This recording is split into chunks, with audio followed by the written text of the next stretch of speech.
Just as 2023 was coming to a close, Ignited Software had decided to come on in at the last moment and grace us with a brand new entry in the ASO universe, Repleh County Archives 2. This is an improvement over the first game in pretty much every way possible. It's longer, it's got more things to do, and it looks much nicer. And most importantly, it's filled to the brim with lore. I believe this new installment serves to tie up loose ends that were presented in the previous Archives game, as well as prepare us for a brand new threat as we head into the endgame of a stereotypical Obby. So without further ado, be sure to like the video, comment down below for the algorithm, and subscribe for more Roblox theories like this one, and without further ado, let's jump back into the world of Repleh County.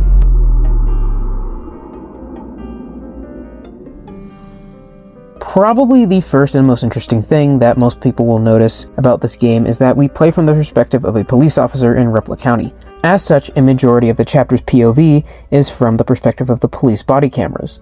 This is extremely interesting for a few reasons, but the primary one being that the brand of this body cam is called Axiom.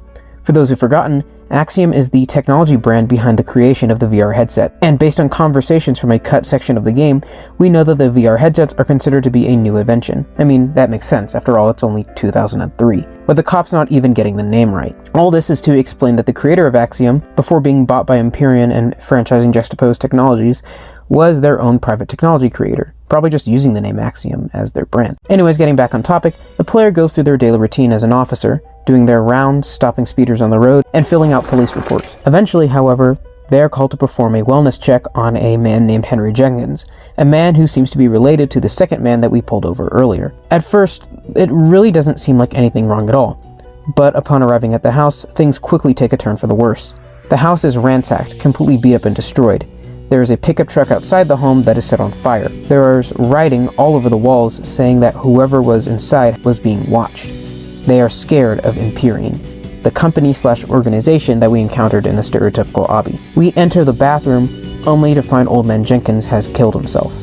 As we begin to leave, the emergency broadcast from the previous Repleh County archives plays, telling the town that Repleh County isn't real, and that everyone should surrender themselves over to the Central Task Force. At the end of the game, after a long list of names is shown, presumably everyone who died in the massacre, the player can choose to either kill themselves or take action against CTF, where they are sniped and killed. Repleh County was never the same again. So probably the biggest mystery in the game right now is this broadcast, and why Repleh County would be considered not real. This has been extremely puzzling to me and other theorists, as there's no indications that the town is fake. In the previous games, the news said that the hijacking was done through Axiom VR headsets. However, there is not a single one present in the entire game, the only mention of it being in that cutscene that I talked about earlier. So what is this for? Well, it's not a very satisfying answer, but I think that this is simply just a way for the Central Task Force to trick people into leaving their homes and handing over the headsets.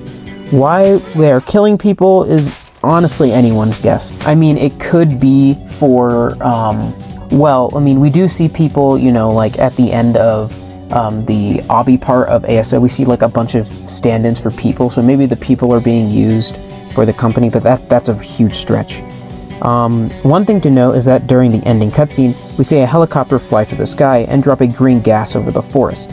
This mirrors one of the memory tapes seen in a stereotypical Obby, where a person in a van is caught up in a drive-by shooting, crashes into a forest, and runs off only to get gassed by a helicopter.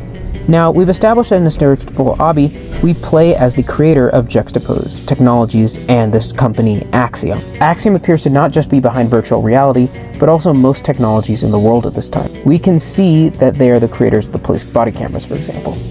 Anyways, getting back on track, we know that the headsets somehow tap into a person's thoughts and memories. Remember, the player character was chosen to franchise the company Juxtaposed Technologies in order to study the human mind, likely through the fear protocol that they built into the VR headsets. And if these headsets can tap into memories, this means that this is an event that the player themselves went through. But why would Empyrean gas the creator of the headset with a helicopter? Well, judging by the fact that this all happened in the past, it doesn't really affect much, right? Considering that we still end up in the building of the events of a stereotypical Obby. But is it really that simple?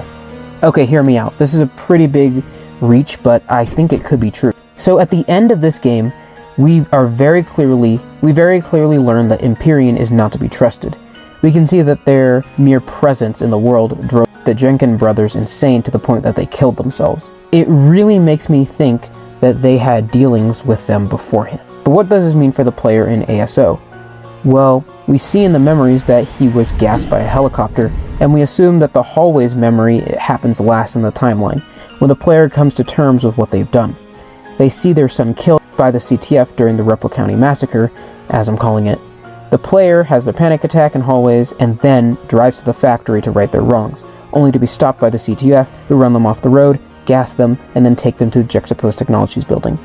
There they tie them down and force the VR headset onto the player, and the player has to come to terms with everything that happened to them and everything they did. This would actually explain a lot, such as why the player has to go through the fear protocol to access these memories. When they were gassed, we most likely lost all memory of the atrocities that we committed and what the CTF really want. And now, I believe in the end game, it's going to be up to us to fix it. I mean, it really explains why the bad ending is the bad ending and we just kind of die. We literally had no idea why we were there, what we were doing, and what the purpose of this all was. But now we've seen the truth. We know what we've done, and it's up to us to stop this. Also, hi, Editor Null here. Sorry if this sounds bad, but I was just thinking that this would actually also explain a lot of stuff in the hallways in the Obby, which is like why there's like so many names and why there's like so many different people that surround you in the Obby, and why there's like so many like pictures of noobs in the hallways part. This could actually just be because the player feels guilt not just for destroying the life of their son, but they were also somewhat responsible for all the deaths at the end of Repleh County, which is why it showed all those names. I'll have to go back and count to see if the names match up with how many helpers appear, but I think that's very interesting, so yeah, see ya. But anyways, I think that's all I've got for now. I hope you've enjoyed this video, and if you did, be sure to like and subscribe, and I'll see you guys all next time. Goodbye.